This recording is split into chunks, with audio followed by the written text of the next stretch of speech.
অত্যন্ত গুরুত্বপূর্ণ নামাজ। তাহাজ্জুদ নামাজের নিয়ম কারণই অনেকে জানে না।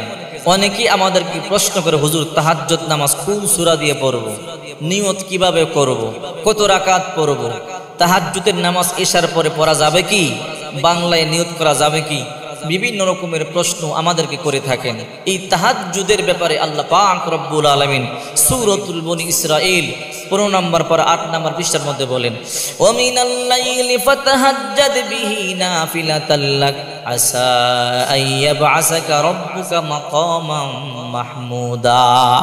আল্লাহ পাক রব্বুল আলামিন বলেন, ও নবী, আপনি শেষ রাত্রিতে কোরআন তেলাওয়াতের মাধ্যমে কিছু সময় তাহাজ্জুদের সালাত আদায় করুন। নবীজি, এর মাধ্যমে আমি আল্লাহ পাক রব্বুল আলামিন আপনাকে মাকামে মাহমুদ দান করব। তাহাজ্জুদ ব্যতীত কেউ ওলি হতে পারে না। ওলি হতে হলে তাহাজ্জুদের নামাজ আদায় করতে হবে। শুনলে আশ্চর্য হয়ে যাবেন, তাহাজ্জুদ নামাজ কাকে বলে? তাহাজ্জুদের নামাজ এত দামি কেন? শুনলে অবাক হয়ে যাবেন। দেখেন, আমরা আল্লাহকে 24 ঘন্টা ডাকি। আল্লাহকে আমরা সকালে ডাকি, দুপুরে ডাকি, বিকালে ডাকি। 24 ঘন্টা আমরা আল্লাহকে ডাকি। 24 ঘন্টা আমরা আল্লাহর জিকির করি, আল্লাহর স্মরণ করি। এমন একটা সময় আছে যেই সময় আল্লাহ নিজে আমাদেরকে ডাকে। আল্লাহ পাক রব্বুল আলামিন নিজে আমাদেরকে স্মরণ করেন, নিজে আমাদেরকে ডাকেন আর বলেন, হে আমার বান্দা বান্দিরা, আলা মিন মুস্তাগফিরিন ফাগফিরু লাম, আলা মুস্তারজিকিন ফারযুকু, আলা মুবতালান ফাউআফিয়াহু, আলা কাযা হাত্তা ইয়াতলু আল ফজর। হে আমার বান্দা বান্দিরা, কে অন্যায় করেছো, কে গুনাহ করেছো, আমার কাছে চাও, আমি আল্লাহ তোমাকে ক্ষমা করবার জন্য তোমার কাছে এসেছি। হে আমার বান্দা বান্দিরা, কে অসুস্থ, কে বিপদগ্রস্ত, আমার কাছে চাও, আমি আল্লাহ তোমাকে সুস্থ করে দেব। রিজিক লাগবে, আমার কাছে চাও, আমি আল্লাহ তোমাকে রিজিক দেওয়ার জন্য চলে এসেছি। আল্লাহর আরশ আজিম থেকে প্রথম আসমানে এসে আমাদেরকে শেষ রাত্রিতে তাহাজ্জুদের সময় ডাকতে থাকেন।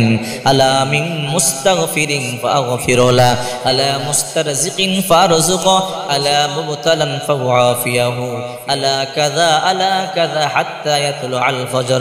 ফজর পর্যন্ত আল্লাহ ডাকতে থাকে। কে গুনাহ করছো, চাও মাফ করে দিব। কার রিজিক লাগবে, টাকা লাগবে, ধন সম্পদ লাগবে, চাও আমি দিয়ে দিব। হে আমার বান্দা বান্দিরা, কারা অসুস্থ, চাও সুস্থ করে দেব। এটা হলো তাহাজ্জুদের সময়। প্রতিদিন শেষ রাত্রিতে আল্লাহ পাক রব্বুল আলামিন প্রথম আকাশে এসে ডাকতে থাকেন। এই জন্য তাহাজ্জুদের নামাজ আদায় করবেন। তাহাজ্জুদ ছাড়া কোনোদিন ওলি হওয়া যাবে না। এখন আসুন, তাহাজ্জুদ কেমনে পড়বেন? অনেকে বলে, হুজুর আমি তো শেষ রাত্রিতে জাগতে পারবো না, হুজুর আমি কি এশার পরে তাহাজ্জুদের নামাজ আদায় করে ঘুমিয়ে যেতে পারবো? যারা শেষ রাত্রিতে জাগতে পারবেন না, এমন আশঙ্কা, এশার নামাজ আদায় করবার কিছুক্ষণ পরে ঘুমানোর পূর্বে আপনি তাহাজ্জুদের নামাজ আদায় করতে পারেন, এতে কোনো সমস্যা নাই। তবে উত্তম সময় হলো শেষ রাত্রিতে। অনেকে বলে, হুজুর তাহাজ্জুদের নিয়ত করবে কি? তাহাজ্জুদ নফল নামাজ। তাহাজ্জুদের নামাজ নফল নামাজ, নফল নামাজের নিয়ত করবেন। অনেকে বলে, হুজুর আমি বাংলায় কিভাবে নিয়ত করব? 2 রাকাত করে। অনেকে বলে, কত রাকাত পড়ব? আপনার যত রাকাত খুশি, সর্বনিম্ন 2 রাকাত, 2 রাকাত করে। তবে রাসূল করিম সাল্লাল্লাহু আলাইহি সাল্লাম 8 রাকাত, 12 রাকাত বেশি পড়েছেন। আপনি এর থেকে কমও আদায় করতে পারেন, এর থেকে বেশিও আদায় করতে পারেন। রাসূল করিম সাল্লাল্লাহু আলাইহি ওয়াসাল্লাম বলেন, 2 রাকাত করে তোমরা তাহাজ্জুদের সালাত আদায় করবা। 2 রাকাত করে নফল নামাজের নিয়ত করে প্রথমে সূরাতুল ফাতিহা পাঠ করবেন। সূরা ফাতিহার পরে আপনি অন্য সূরা পাঠ করবেন, যে কোনো একটা সূরা। তারপরে আবার সূরা ফাতিহা পাঠ করবেন। সূরা ফাতিহার পরে আবার একটা সূরা পাঠ করবেন। এই রকম করে করে আপনি 2 রাকাত করে আপনার যত রাকাত খুশি আপনি আদায় করতে পারেন। অনেকে বলে, হুজুর শেষ রাত্রিতে উঠার আমার ভয় হয়, তাহলে আমি কি আসার পরে পড়তে পারবো কিনা? হ্যাঁ, পড়তে পারবেন। অনেকে বলে, কোন সূরা দিয়ে তাহাজ্জুদের নামাজ আদায় করব? যে কোনো সূরা দিয়ে আদায় করতে পারে। তাহাজ্জুদের নামাজ যে কোনো সূরা দিয়ে আদায় করা যায়। এ মহিলা মা বোনেরা, অলসতামি করবেন না। তাহাজ্জুদের নামাজ আদায় করে যদি কোনো বান্দা বান্দি আল্লাহর দরবারে কোনো কিছু চায়, আল্লাহ পাক রব্বুল আলামিন তারা তো মুহূর্তের মধ্যে কবুল করে। এমন একটা দোয়া আছে যে দোয়াটা আল্লাহ পাক রব্বুল আলামিন বিশ্বনবী মুহাম্মদ রাসূলুল্লাহ সাল্লাল্লাহু আলাইহি ওয়াসাল্লামকে শিখাইছেন। ও নবী, আপনি দোয়াটা আমার দরবারে পাঠ করবেন। রব্বানা আতিনা ফিদ দুনিয়া হাসানাতাও ওয়া ফিল আখিরাতি হাসানাতাও ওয়া কিনা আযাবান্নার। নবী, আপনি দোয়া আমার দরবারে বলবেন, আমার কাছে দোয়ার মাধ্যমে সাহায্য চাবেন। যারা শেষ রাত্রিতে তাহাজ্জুদ পড়বার জন্য উঠবেন, অবশ্যই দোয়াটি পাঠ করবেন।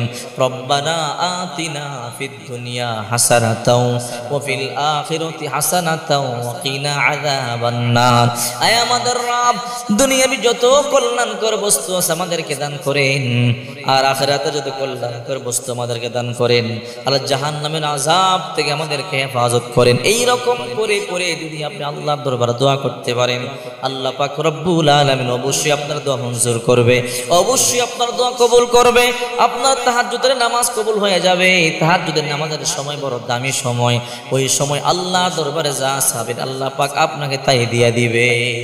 এই জন্য তাহাজ্জুদের নামাজ 2 রাকাত করে, নফল নামাজের নিয়ত করে, যে কোনো সূরা দিয়ে আপনার যত রাকাত খুশি 2 রাকাত করে করে আপনি সালাম ফিরাবেন। তবে আপনার 4 রাকাত নিম্নে পড়ার চেষ্টা করবেন। 8 রাকাত 12 রাকাত হলে ভালো হয়। আরো বেশি যদি আপনি পড়েন, আরো বেশি পড়তে পারেন, এতে কোনো সমস্যা নাই। রাসূল করিম সাল্লাল্লাহু আলাইহি সাল্লাম শেষ রাত্রিতে 8 রাকাত 12 রাকাত এরকম করেই তাহাজ্জুদের সালাত আদায় করতেন। আর বাংলায় যারা নিয়ত করবেন, অবশ্যই 2 রাকাত নফল নামাজ আদায় করিতেছে আল্লাহু আকবার এমন নিয়ত করে ফেলবেন, তাহলে আপনার নামাজ হয়ে যাবে। আল্লাহ পাক রব্বুল আলামিন আমাদেরকে সঠিকটা বোঝার তৌফিক